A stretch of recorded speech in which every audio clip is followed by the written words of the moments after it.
এটা কিন্তু new prediction এবং 131 বার আসছে সোলার সিস্টেম। দেখতে পাচ্ছি এখানে।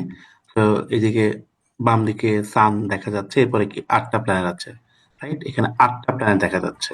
তো এইদিকে মোটামুটি 3-4টা আছে, আর এইদিকে ডান দিকে এদিকে আরো কয়েকটা আছে। তো সব থেকে বড় প্ল্যানেট জুপিটার, নেপচুনটা ব্লু, এবং কালার গুলো খেয়াল করবো। কালার গুলো আমরা এখানে মেনশন করে স্কোরটাকে কিভাবে বুস্ট করতে পারি দেখি। আমরা স্টার্ট করে দিচ্ছি। The image represents the information about solar system, which is a very beautiful image, and there are various elements to discuss about this image. This includes Mercury, Venus, Earth, Mars, Jupiter, Saturn, Uranus, and Neptune. So the left side of the image includes Mercury, Venus, Earth, and Mars, while the right side of the image includes Jupiter, Saturn, Uranus, and Neptune.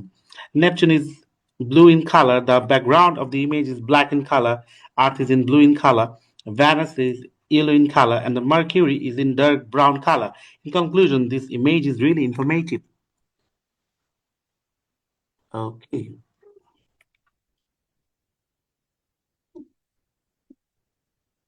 let's see.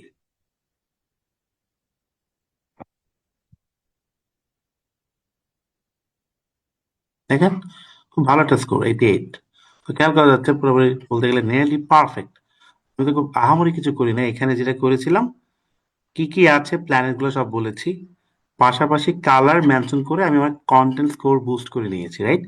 একদম ডিটেইলসে ঢুকেছি। তো যত ডিটেইলসে ঢুকবেন তত কন্টেন্টে তত ভালো score করবেন। এটা শুনে নেন আমি কি বলেছি। The image represents the information about solar system, which is a very beautiful image, and there are various elements to discuss about this image. This includes Mercury, Venus, Earth, Mars, Jupiter, Saturn, Uranus, and Neptune. So the left side of the image includes Mercury, Venus, Earth, and Mars, while the right side of the image includes Jupiter, Saturn, Uranus, and Neptune. Neptune is blue in color. The background of the image is black in color. Earth is in blue in color. Venus is yellow in color, and the Mercury is in dark brown color. In conclusion, this image is really informative.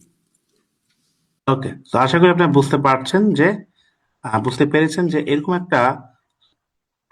যদি একটা solar প্যানেলও দিয়ে দেয়, sorry solar সিস্টেমও দিয়ে দেয়, বা একটু scientific ইমেজও দিয়ে দেয়, আপনি একটু ব্যাকগ্রাউন্ড কালার বা একদম ডিটেলস এর প্রত্যেকটা কি কালার যতটুকু বুঝতে পারেন। আমি যেখানে সবগুলা কালার বলেছি এমন না, যে কটা কালার আমি ক্লিয়ারলি ধরতে পেরেছি, মাথায় এসেছে, আমি সেগুলো ইমাজিন করেই কিন্তু মানে খুব ইজিলি কিন্তু একটা ভালো মার্কস উঠে ফেলছি। তো সবাই বলবো বেশি বেশি প্র্যাকটিস করুন। অনেক অনেক ধন্যবাদ। আসসালামু আলাইকুম।